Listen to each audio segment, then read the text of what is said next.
Welcome to our webinar. We're going to be talking about ovarian aging. I'm going to be your moderator and hostess, Dr. Lene Brayboy, and I'm joined by my esteemed colleagues. We're having a little technical difficulty, but on the line with us is Dr. Mohammed Fatoum. He's going to be rejoining in a second.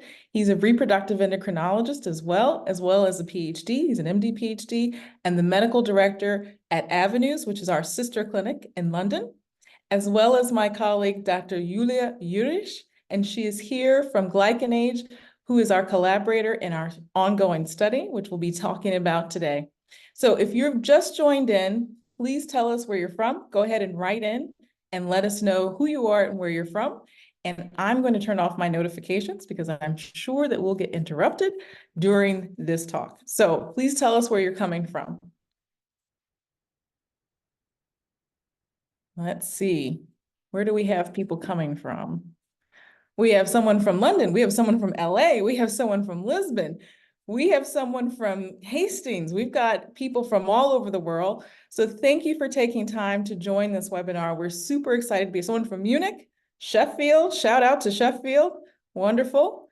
Anyone else would like to say where they're from? India. Also, well, Brazil. Wow, some more people from London. Great. So we're going to get started. Krakow, Vancouver. Wow, Philippines. Really international bunch. We're going to get started and we welcome your questions at the end. And I'm going to share my screen and then we will start. And hopefully we can get some more people in so that they can get the full benefit of everything that we are doing here.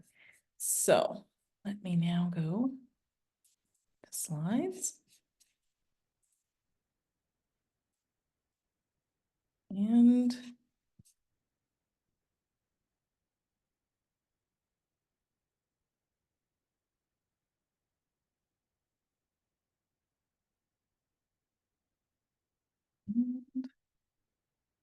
sorry, I usually share in Google Meets, not on Zoom. So I have to make sure I have the right thing that I'm sharing. Present. I don't know if you guys can see my screen. Nope, let's try again. Oh, and we got Dr. Fatoum on, which is great. And Google Chrome. And now we're going to hit present and full screen. Great. Can everybody see my slides? If you can, just raise your thumb. Thank you. I appreciate it. So I introduced us all, but if you're just joining, welcome to our webinar about ovarian aging. So I'm joined by my colleagues. I'm Dr. Lene Brayboy. I'm the co-founder and chief medical officer at Ovum, where Ovum Care is a hybrid IVF clinic, and we'll talk to you about that in just a second. I'm also joined by my colleague, Dr. Fatoum, Mohammed Fatoum, who is the clinical and medical director at Avenues, our sister clinic in London. And then finally, my colleague, Dr. Yulia Yurich, who is joining us from Croatia, who will be talking about glycan and the study that we're doing.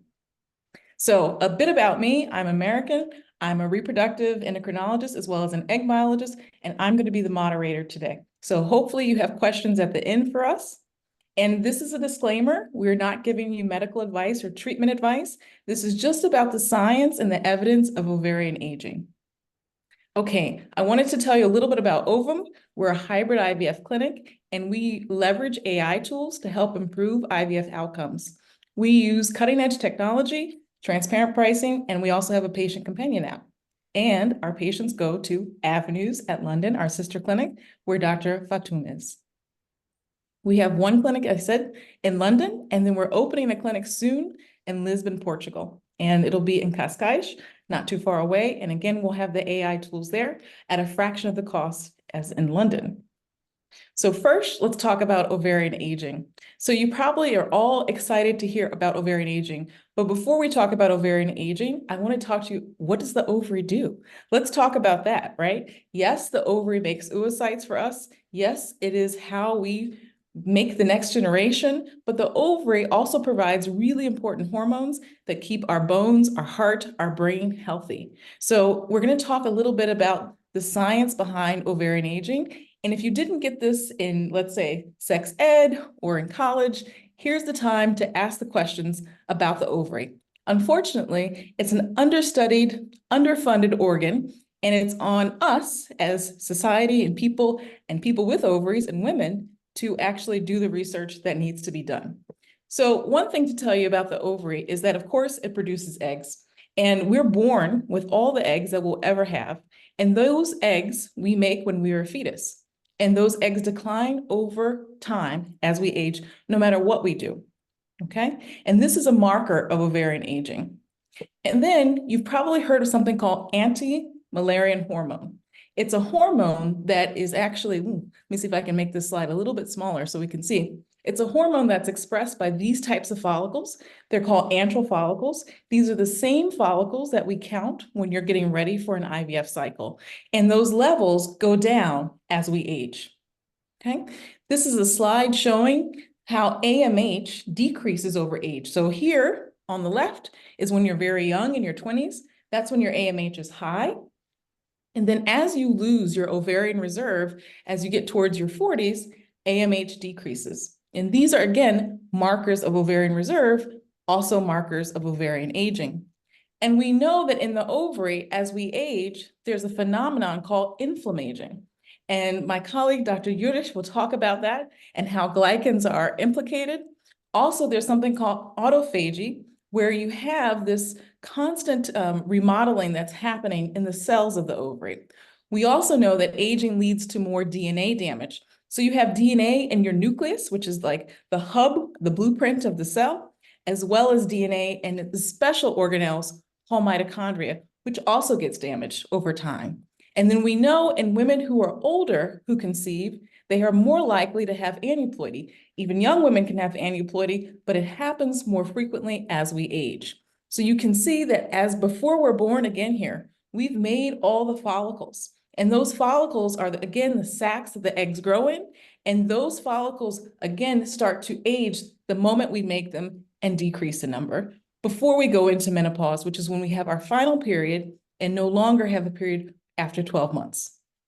So this is not projecting as well as I wanted, but this is really, really busy slide. It's from my lab, but what it essentially shows is that in mouse ovaries, because we don't have the data yet in human ovaries, that there's dramatic changes that happen in the ovary between young mice, so 3 to 9 months, which are grown mice, but 9 months is about middle age in a mouse, and between those that are 12 months to 18 months. So those ovaries have much different, what we call gene expression, which means the genes are actually changing how they're expressing what they normally would express. And so this is a really marked map to show you the two different colors. So purple versus orange, there's a complete changeover at 9 months, which would correspond to like 40 years old in a woman. And not only do we have changes in gene expression, we have egg quality declining. As we age, it's a U-shaped curve. So when you're very young, your egg quality is low. And then you have a peak period, and then it's low again as you go into your middle age. And that corresponds to your pregnancy rate. So as we age, we see there's a drop-off in pregnancy rates. The uterus actually doesn't age. The ovary is the quintessential organ that ages first in a woman.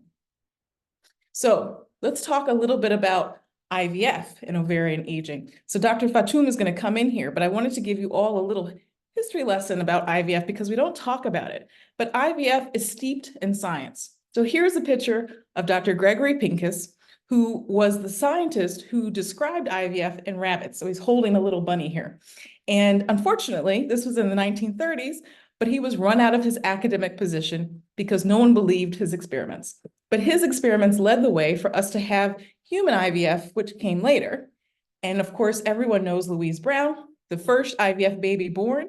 She was born only in 1978. So known about IVF and its potential to help those who have infertility, even age-related infertility, since the 1930s, but only in 1978 did it happen. And it was a collaboration between clinicians, so Purdy here, who was a nurse, and then later an embryologist, and then Steptoe and Edwards. One was a physician and one was a scientist. So IVF came together because of the merging of medicine and science, which is what we're here to discuss today. This is my moment of fame, meeting Louise Brown for the first time. And this is her father here. And this is she looking at the same dish that she was cultured in as an embryo. So meeting her renewed my interest in science, which is why we collaborate now with Glycan Age and Avenues, our sister clinic in London, to do research. So I'm going to turn it over to my colleague, Dr. Fatoum, who's an MD, PhD, to introduce himself, and then we're going to ask some questions about how does ovarian aging manifest itself in patients. Dr. Fatoum. Excellent. Thank you very much for the introduction. So, hi, everybody. My name is Dr. Fatoum, and I'm the Executive Vice President for Medical and Clinical Affairs at Avenues. As well, I'm the Medical Director. And I'm also working as Honorary Associate Professor at the University College in London in Reproductive Health and Sciences. In addition, I work also as an honorary senior clinical lecturer at Oxford University. I finished a senior fellowship in reproductive medicine and surgery at Oxford.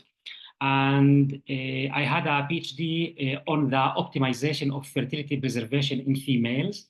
And I have studied the in vitro fertilization as a way of fertility preservation, moving on to in vitro maturation of immature eggs, and ending up with in vitro culturing of ovarian tissue. My clinical as well as my research work includes also IVF in women with low ovarian reserve and the response, and fertility preservation, different protocols, embryonal morphokinetics, and the utilization of artificial intelligence in IVF. Next slide. So I work at Avenues. This is the website, avenues.life. Okay, you are invited to surf the net and look at that. So here we consolidate our clinic workflow to the best interest of the work, as well as the care for our patients, using digitization of the whole processes and the whole steps of the patient's treatment. And afterwards, also using our IT scientists also to take advantage of the data that we have and then to implement some artificial intelligence to the best interest of our patients and their care. Next, please. So this is our unit here. This is the Avenues avenue. And then, yeah, please. And yeah. So, Dr. Fatoum, thank you so much for introducing yourself. And thank you so much for introducing Avenues, which is where Ovum satellites its patients in our sister clinic there. So I'd love for you to talk about and give the audience a feel as how does ovarian aging manifest itself? What does it look like for a patient? How do they know?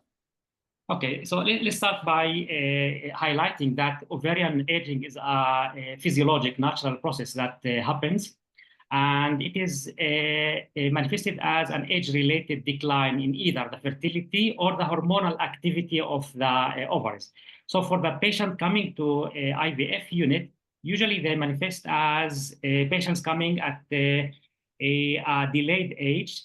Yeah, and usually this is because of some economical or social or career reasons. And then they present to us after the age of 40, for example, asking for assistance, and usually we can see that there's some process of some aging. So this is the first thing.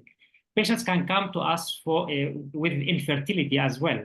So one of the manifestations is that we have low ovarian reserve, low ovarian follicles, and this can manifest itself as a problem of getting pregnant. And usually we have a double problem here. So we have not only a low number of eggs, it is also the quality of the eggs that could be a factor in ovarian aging. One other thing that I would like to highlight, if I may, is there are some studies also showing that for some groups, there is some perinatal complications that could be related to this, like having preterm delivery or small for gestational age in some groups of such patients. Okay, so is it just older women who have low ovarian reserve, or can reproductive ovarian aging happen even when you're young? Can there be premature aging of the ovary, so to speak? Yes, in extreme cases, and we talk about nearly 1 to 2% of patients, they can come with what we call premature ovarian insufficiency. That means that we have a decline of the ovarian activity before the age of 40. Right. And sometimes it could be as something that has some chromosomal or genetic background, but it Right. could be also acquired like after having anti-cancer treatment, radiotherapy or chemotherapy. Absolutely. And so for those individuals who are listening at home, really the best way to know when your time of menopause, which is the marker of ovarian aging, is really the only evidence we have is your mother's time of menopause. So if you know when your mother went into menopause, that can be a predictor. But other than that, Dr. Fatoum, there are no tests currently that are on the market that can tell you when you'll go into menopause and how long you have before you go into menopause. Is that right? Do you agree? Absolutely. Yeah, absolutely. Yeah. We have some markers that would give us some guidance concerning the fertility situation of the ovaries, like markers like AMH or inhibin B and some other blood tests that could be done. And this would give us or shed some light on the fertility. Yeah. So AMH, for those listening, is anti-Müllerian hormone, again, made by your antral follicles and gives us a marker of ovarian reserve. It doesn't tell us how many eggs are still remaining in your ovary exactly, but just is a marker of ovarian reserve. And Dr. Fatoum, you talked about inhibin B. Anything else that can help us to know the ovarian reserve that we would check clinically for those listening to us at home? One of the things that we can do is to do an ultrasound scan, especially at the beginning of the cycle, because we don't have any cyst or any remaining corpus lutea that comes from the previous cycle. And then we count the small follicles that we have there. It is called the intrafollicular count in both ovaries. And ideally, we would like to have 5 in each ovary. And this would give us some reassurance that the fertility is as expected. Yes. And so that's a clinical exam. So just to translate for those at home, those who are early in their menstrual cycle, early in their follicular phase, that's when the ovaries are now recruiting their follicles, and that's the best time. So if you're tracking your periods at home, it's best to have this test early in your period. So if cycle day 1 is your full flow day, cycle day 1, 2, 3, 4, 5, all the way up to 6, 7, that's the ideal time to have an antral follicle count. So that in combination with AMH gives us an idea, but just a snapshot. Dr. Fatoum, would you agree that that is AMH, AFC just tells you what's happening in the here and now, doesn't predict what's going to happen tomorrow or 6 months from now or a year? What are your thoughts? My thoughts are that usually I use them in order to give some reassurance for something like 6 to 12 months for the woman, that hopefully if things are like that, then she can anticipate that things would be fine in the coming 6 to 12 months according to the results that we get there. Okay, unless there's something that happens, right? So unless there's some exposure or chemotherapy or something that could potentially happen. So it's just a snapshot. It doesn't guarantee that you can become pregnant. It doesn't say what's going to happen in the future. Okay, so anything else to contribute? Anything else about prenatal obstetric risks in the face of ovarian aging? I think other than the things that I mentioned, like in some groups of patients, we can see preterm deliveries and prematurity, and small for gestational age or the small weights for the babies born after IVF treatment for these patients. So there are some studies showing that there's some correlation. Wonderful. Thank you so much.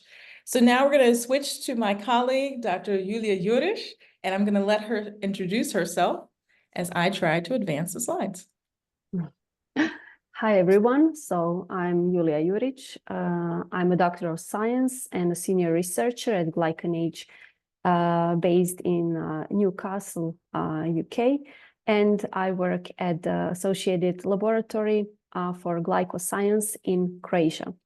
So basically today I would like to explain to you the basics of the inflammaging and glycans and glycanage. So the biomarkers that we are looking at are called glycans. Those are the complex carbohydrates, which in lame word means sugars. But those are the molecules that our cells produce intentionally to put them on the proteins and on the lipids to give them a proper function. So the glycoprotein that we are exploring and looking are our antibodies, and specifically immunoglobulin G. So immunoglobulin G antibody circulates in our blood throughout our system and throughout our body and detects a low-grade chronic inflammation. So this is very important because it's a part of our adaptive immune system, and what we look are the glycans on those antibodies. They have the property to make antibodies more inflammatory or less inflammatory. So if you look at the structure of the glycans on the next slide, you would see that those anti-inflammatory glycans are longer ones and pro-inflammatory ones are shorter ones. And on the next slide is our results of a big study that we did on 100,000 people in the age from 20 to 80, and we looked at how much the composition of glycans changes on immunoglobulin G in that age span. So we realized that the anti-inflammatory glycans decrease in abundance, and inflammatory glycans increase in abundance as people are getting older. And this had a very deep meaning for us. So we then designed, next slide, please. So then we designed a biological age clock called the glycan age. So there are glycans that predictably change with age, and they can look at the biological age and functionality of the body. So every person has actually two ages. One is a chronological age. So every person born at the same year will have the same chronological age, but their body will be functioning in a different way. So some will have, for example, more functional body, no diseases, they will be healthy, and some will feel some sort of conditions which are connected to ill health. So this functionality of your body on molecular level and on the level of your immune system is called the biological age. So in the context of woman health, what actually causes this biological aging? So every person is defined by like three elements: your genes, your lifestyle, and your environment. And this is something that determines how well, how healthy you will be and how fast will you be aging. And in women, besides genes, there are also, which are also very important factors in aging, are the hormones. And remaining hormonal balance is extremely important. Here I'm talking about sex hormones, which are connected with ovarian aging, and where we have a lot of research showing that women are, if we compare them to men, are healthier and younger by the age of 40, when there is a stage of perimenopause. From 40 to 50, they experience increased inflammation. So their immune system is detecting these hormonal imbalances, which are caused by the slow and steady ovarian aging. And this is the time when women are at the high risk of developing diseases.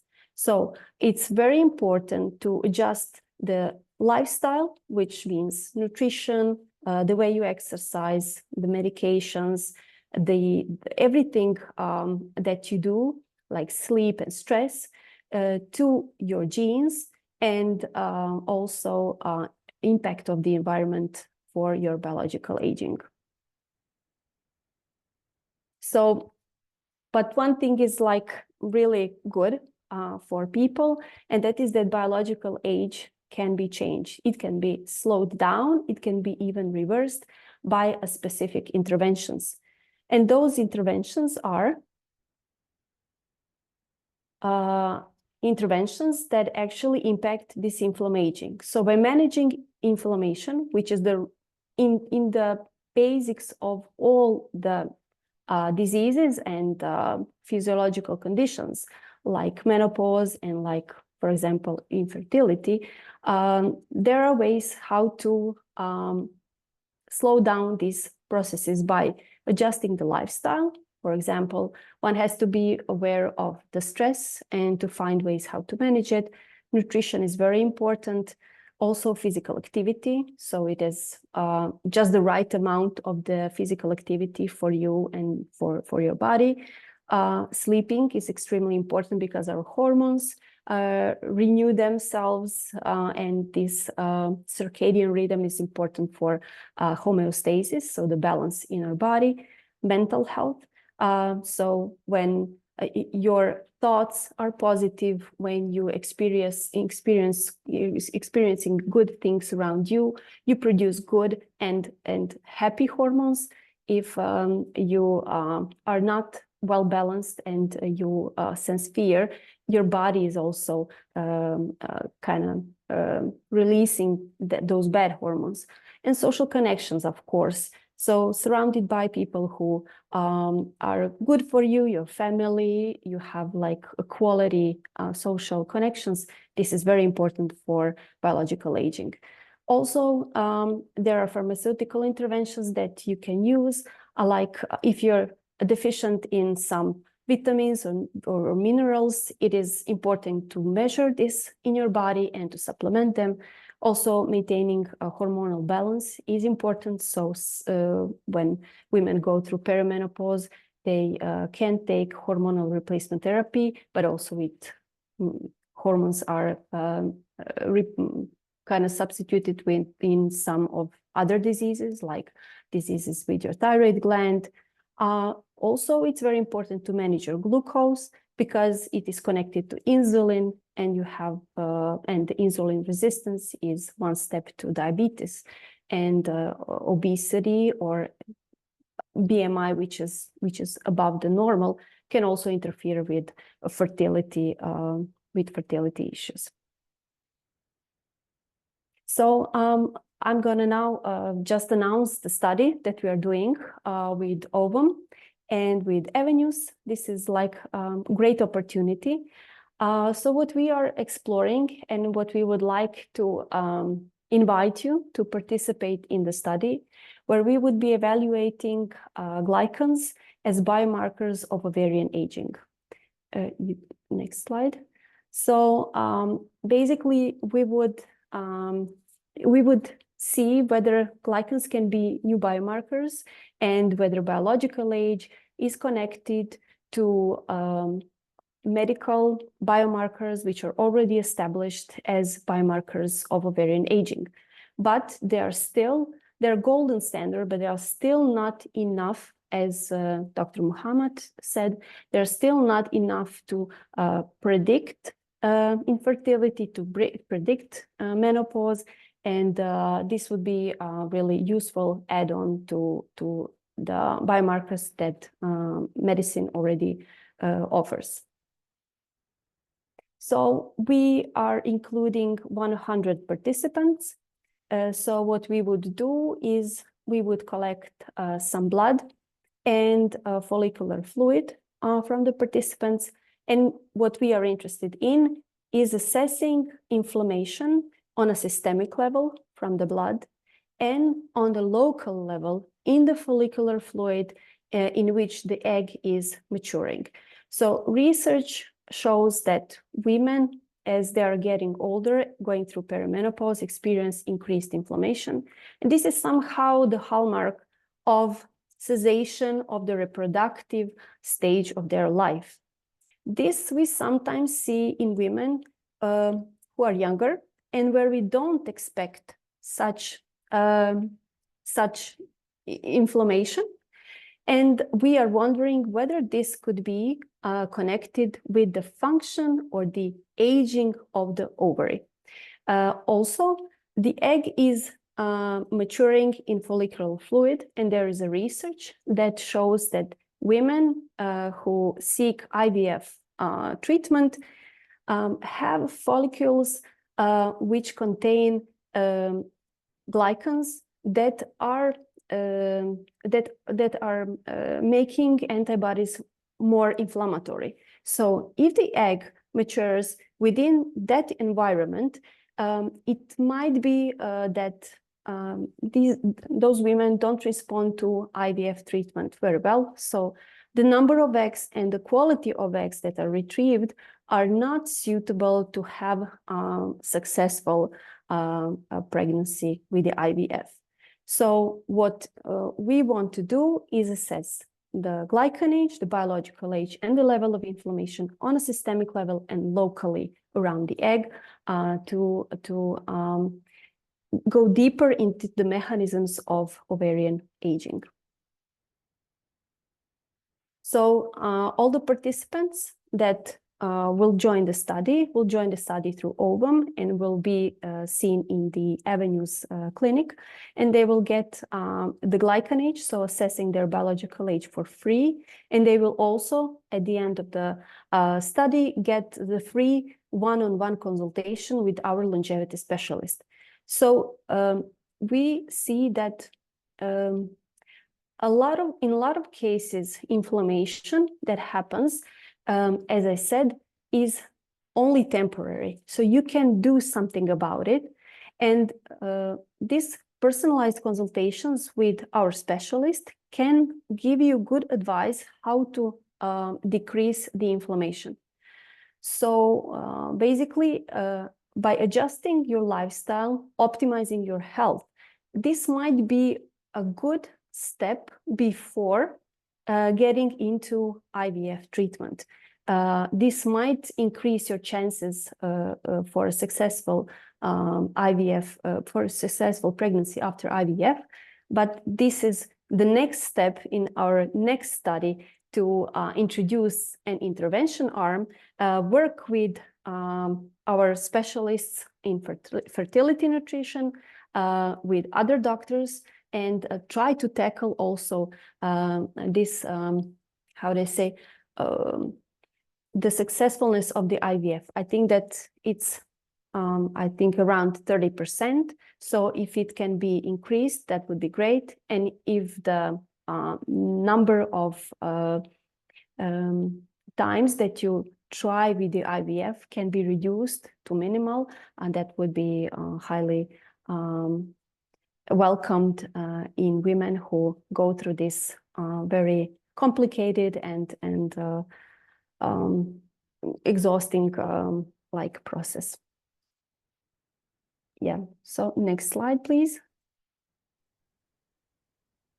Yeah, so if you want to participate in the study or want to know more information, please be free to send an email to research@ovamcare.com. And we invite you all. Yes, thank you so much, Dr. Juric. So, You're welcome. I hope that you guys have lots of questions. I see 3 questions in the Q&A. If you have a question, please go ahead and answer. We have time for questions. While you're maybe thinking of your question or putting it in the chat, I want to give you some background. So I met Dr. Juric's colleague at a meeting, and we briefly interacted, and I was formerly funded by the Buck Institute, the Global Consortium for Reproductive Longevity and Equality. And then I later met Dr. Juric at another meeting for ovarian aging and longevity in, was it in, Montenegro, right? Yeah. So, and we had a discussion, and that discussion produced this study, and we are now ethically certified to do the study. We've had an ethical board approval. We have a protocol, and we welcome your questions about the study. It's so very needed. Women's health, the health of people with ovaries has been so underfunded, understudied for too long. And we really seek as a team to improve what we can offer to IVF patients. So having said that, let's see your questions. I'm going to open the chat here. I have a question here. How do suboptimal thyroid levels, example, if you have Hashimoto's, impact ovarian aging? Do they accelerate in any way? Therefore, is it very important to optimize them? So I'm going to have that question to go to Dr. Fatun. Yes, absolutely. So with the Hashimoto thyroiditis, usually we have the main phase is hypothyroidism. And with hypothyroidism, we see a waste of the follicles.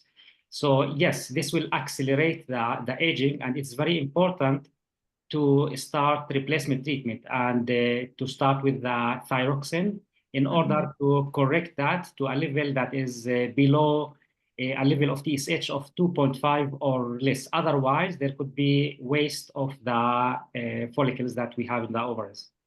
Absolutely. And in pregnancy, the fetal thyroid doesn't develop until about the 11th week. And you have what you call neurocognitive development that happens in the fetus before that time. And so the fetus actually depends on and responds to the thyroid condition of the mother. So very important, not only for fertility, but also when you're pregnant.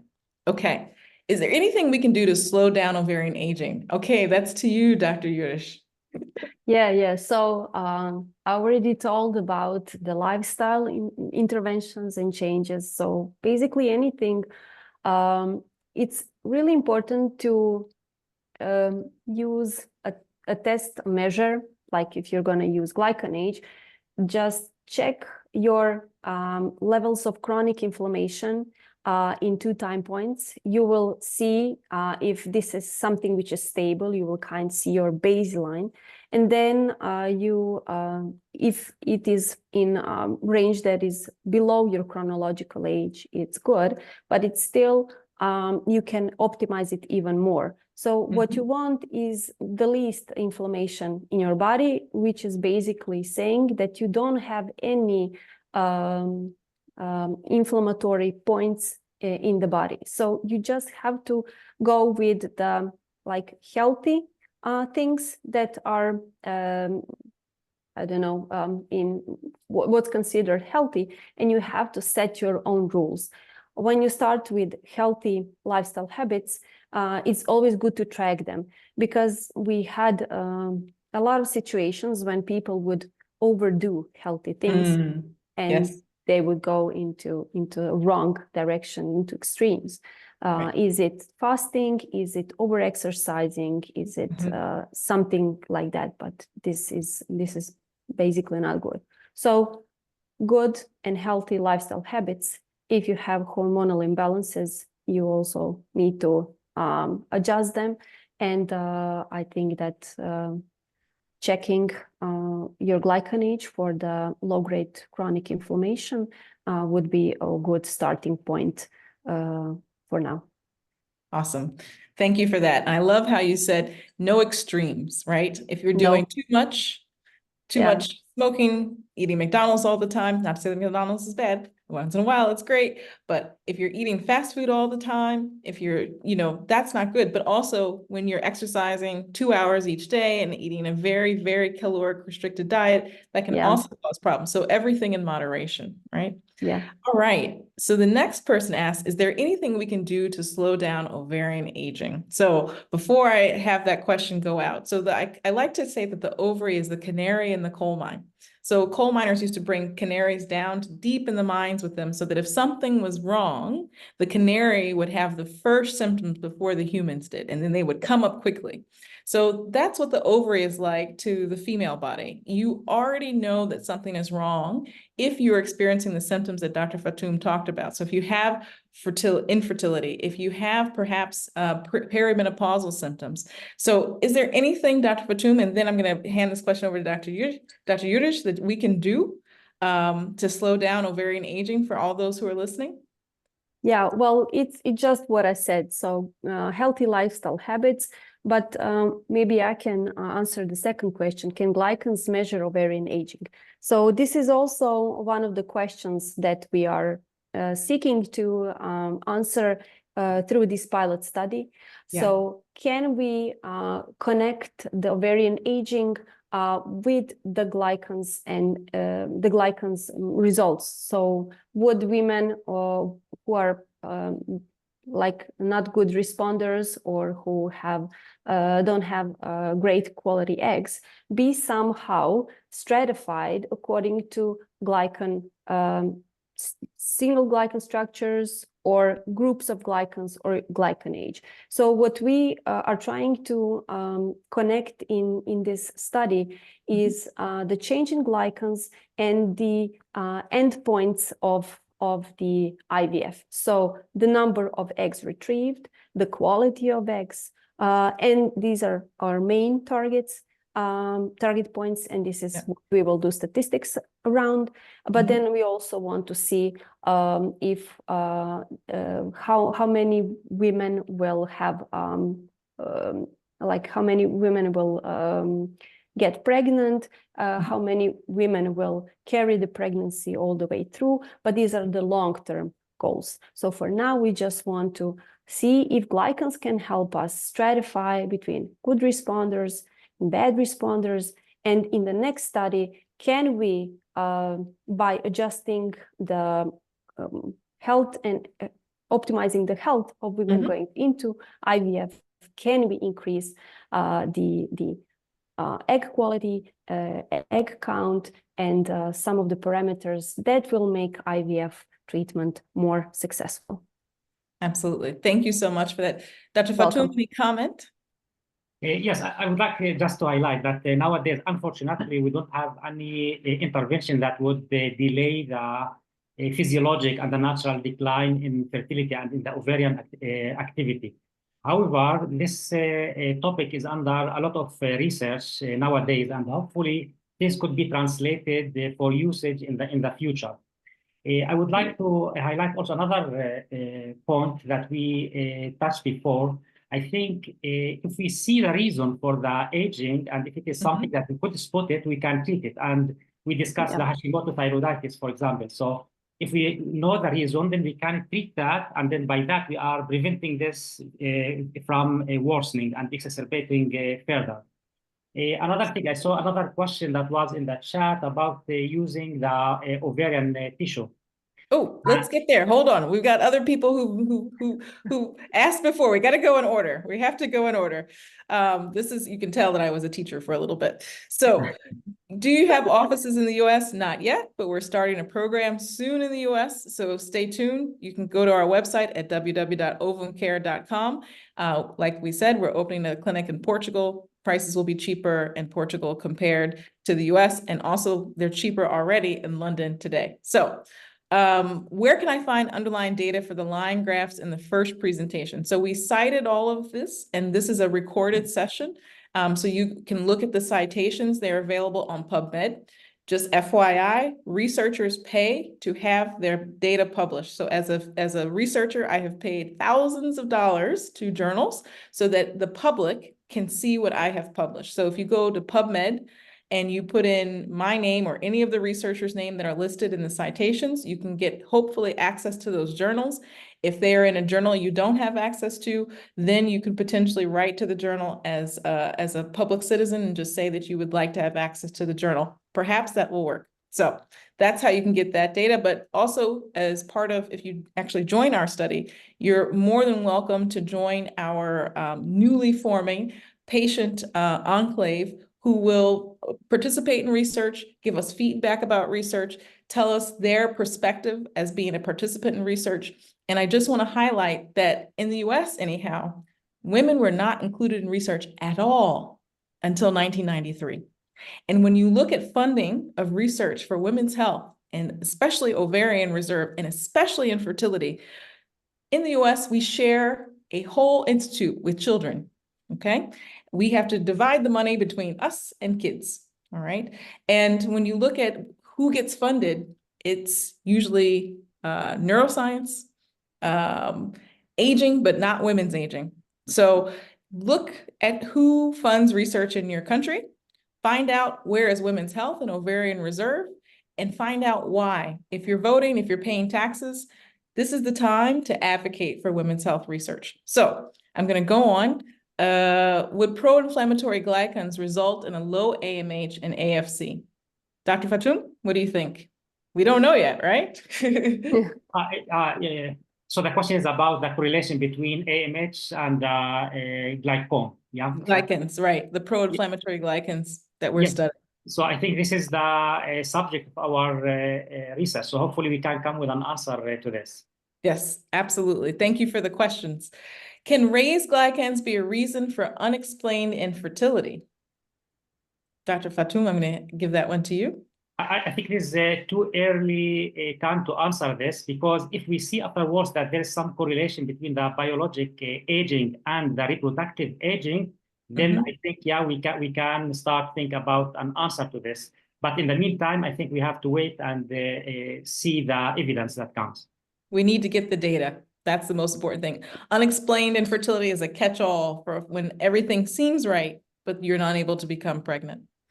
Okay, if one has other elevated inflammatory markers such as thyroid antibodies, CRP, could one assume glycans, IgG, are also elevated? Dr. Juric, what do you say? Well, there are associations, but those inflammatory markers, for example, CRP is the acute inflammatory biomarker. So it does increase after an inflammation, which is caused by some kind of infection. What we are looking at is low-grade chronic inflammation. So it's a systemic level inflammation that you have when you're healthy. So it's basically inflammation which is normal to your body, and your body is normally working on it. This normally means that it is something that is in your body, but is actually reflecting the health of your body. So CRP is something that changes rapidly in a couple of hours, in days. Chronic low-grade inflammation shouldn't react like that, because your antibodies stay for long in the body, for at least 3 months. So their half-life is 1.5 months, so 3 months to get a totally new set of antibodies, and with them a new set of composition of glycans. This is why, for example, an intervention that you are doing should be done for a couple of months, at least 3 months, and then you should remeasure your biological age to see how this intervention, this one thing that you changed, reflected on the inflammation level of your body, and whether this is something which is benefiting you, or this is not the right thing or the right dose for you, for your health. And that's exactly what we saw in our mouse data. I tried to explain a heat map. It's really hard to explain, but essentially we have genes that that always make products, and the genes in young mice are just making, they're basically expressing or making products that regulate the cell cycle. So what the cell has to do from day in to day out. But then at about 9 to 12 months, which is middle age for mice, then all of a sudden you start to see these genes that are more interested and more linked to the immune system. So this is great to have mouse ovaries and say this is great data, but this is what Dr. Fatoum said, we need translation. So this is basic science, but now we need to have data in human. And obviously we're not going to take anyone's ovaries, but we can surmise what's happening in the ovary based on the follicular fluid that we will obtain with this study from people who are going through IVF. And just FYI, for those listening at home, we throw this fluid away anyhow. It goes in the trash and nothing happens to it. So this is discarded. There's nothing else that you have to donate or give. So now going back, let's see, we have another question. How quickly can you reverse inflammaging aging? Can anything be done in weeks? So I think you just answered that question. Yeah. It takes a while. Seems like. Okay, if you're in your late 40s with regular menstrual periods, good AMH, and the follicular count, and no other fertility issues, could you assess that it's possible that my chronological age and biological age are definitely not in sync? Is it possible I would be a good candidate for embryo freezing with my own eggs? Dr. Fatoum, that's a question for you. I think if the markers, the fertility markers or the ovarian function markers are normal, then I think, yeah, there are two options. One option is to start a family and try either to try naturally or to have IVF and get pregnant, or alternatively to have IVF cycle and freeze some of this fertility for the future. Okay. Right. I'm going to stop sharing just because I think the next person didn't make themselves anonymous. So what are your thoughts on ovarian PRP, on ovarian aging reversal? There seems to be some studies suggesting that its efficacy with increased AMH and embryo maturization. If so, would the results be reflected on glycans? No, that's for you, Dr. Fatoum. Thank you. I think for now, there's no evidence that PRP is having any advantage. So if you see all the studies that are there, so we cannot conclude that it is beneficial. And also we see that there are some other studies coming in the coming 1 or 2 years. So there are some randomized controlled trials on this, and hopefully we will see more evidence on this. But for now, it doesn't make any difference. But if there's any difference, hopefully in the future we can do the correlations by maybe doing the test for the glycan age, and then we can do the correlations. Dr. Fatoum, for all those listening at home, can you just go over what PRP is, ovarian PRP specifically? And in some clinics, there's treatment where there is peripheral blood that's injected. If you just want to describe that for everybody else who might be listening. Yeah, absolutely. So PRP, this is an acronym, abbreviation of the platelet-rich plasma. In that case, we take some peripheral blood from the woman's or the patient's circulation. And then we enrich that with the patient's platelets. And thereafter, we inject these platelets into the ovaries. And the rationale behind that is that it could be beneficial by maybe correcting the energy metabolism in the ovaries and in the cells in order to get more ovarian activity. So this is the theory. And there are some studies, but the studies are not well designed. And so we cannot conclude if there's an effect or not. But for now, with the state of evidence that we have, so we cannot say that it is beneficial. Thank you so much for that answer. So we have another question. Are there pathogens that can affect the count, quality of eggs in the uterus? So eggs come from the ovary, but I think what maybe the person is saying is, are there any pathogens that can affect the quality of eggs? Pathogens that mean if you have an implication concerning bacteria, so it is unlikely. I'm not aware of bacteria that would cause something like that, except for the case that we have maybe an abscess there, and then the patient needs to have oophorectomy with the resection of the ovary. Then it is a problem. Yeah, absolutely. So in that case, people sometimes have PID, or just pelvic inflammatory disease, or they have a mounting infection, and that infection can obviously spread to the ovary if it's in the tubes.